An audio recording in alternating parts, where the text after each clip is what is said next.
किस तरह का प्रेस कॉन्फ्रेंस आपने रखा था, किस मतलब? देखिए, कल फ्रेट कॉरिडोर रामनगर का अ, जो जल परिवहन के लिए बंदरगाह बन रहा है, उसके फ्रेट कॉरिडोर का उद्घाटन, वर्चुअली उद्घाटन माननीय प्रधानमंत्री जी कर, तो उसमें इन लोगों ने एक आयोजन किया था जिसमें हमको आमंत्रित किया उस उद्घाटन समारोह।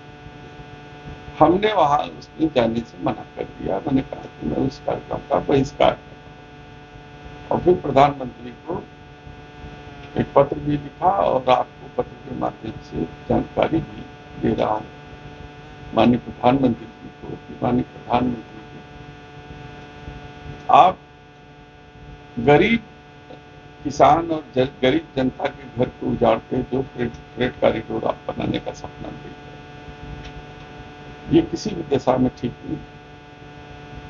आप अडानी को तो हजारों करोड़ दे सकते हैं, लेकिन किसानों को उचित मुआवजा देने में आपको क्यों दिक्कत हो रही है? तो ऐसी परिस्थिति में आप जो है, आपसे अनुरोध करता हूँ कि किसानों को जो बेघर कर रहे हैं उनको व्यवस्थापित करने के लिए, दूसरी जगह स्थापित करने के लिए, और जिनकी जमीन ले रहे हैं उसका उचित मुआवजा देने के लिए, जिनके मकान गिर रहे हैं उनके मकान बनाने के लिए आप इन सब चीजों का आकलन करके इतना मुआवजा दीजिए ताकि वो दूसरी जगह जाकर के विस्थापित हो सके। उसके बाद आप उद्घाटन कीजिए, हम स्वागत करेंगे। लगभग कितने गांव आएंगे और कितनी जमीन एक बार?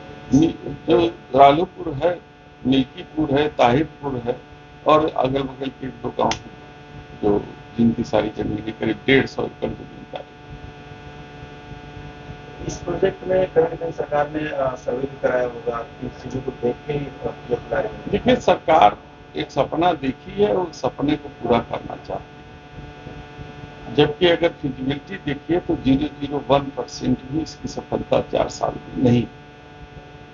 आप दिशा कमेटी की कल बैठक थी, करीब 500, 400, 500 मैट्रिक टन ढुलाई 4 साल में हुई।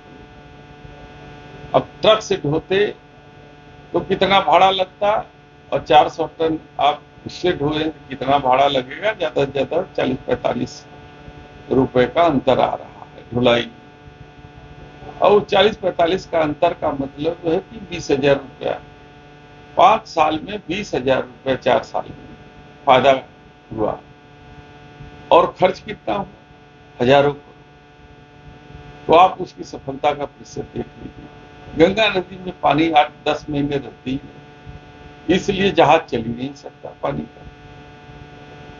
इतना सिल्ट है कि जब तक वो सिल्ट और गाद निकाला नहीं जाएगा तब तक गंगा नदी में पानी आएगा ही नहीं। यहां तक कि गर्मी के दिनों में जब किसान को सबसे ज्यादा जरूरत होती है पानी की कि अपने धान के बेहन डाल सके,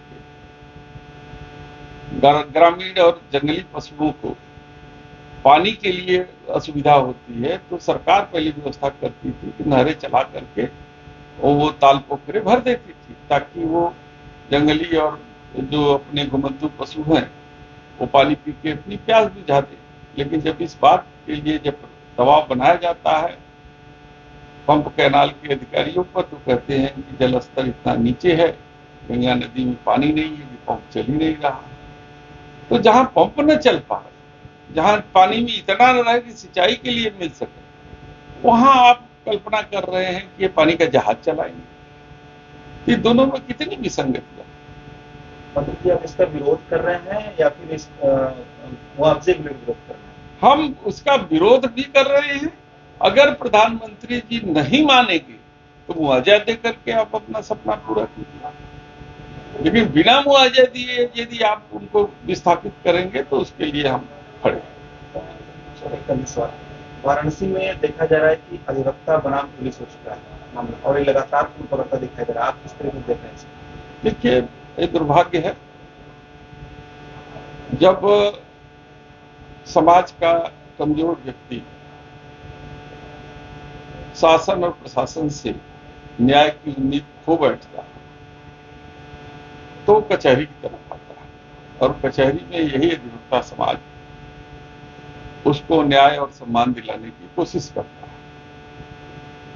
लेकिन आज दुर्भाग्य से अधिवक्ता समाज ही अपने लिए न्याय मांग रहा है। मैं वरिष्ठ अधिवक्ता और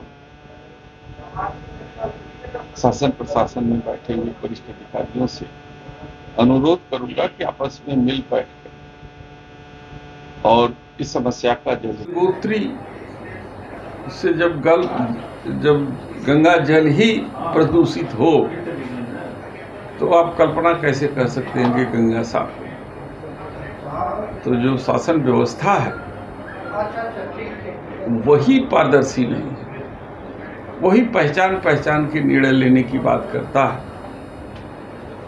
तो उनके हाथ रंग गए हैं खून से, तो वो 10 काम उनके करेंगे तो एक काम अपने मन से कर देंगे।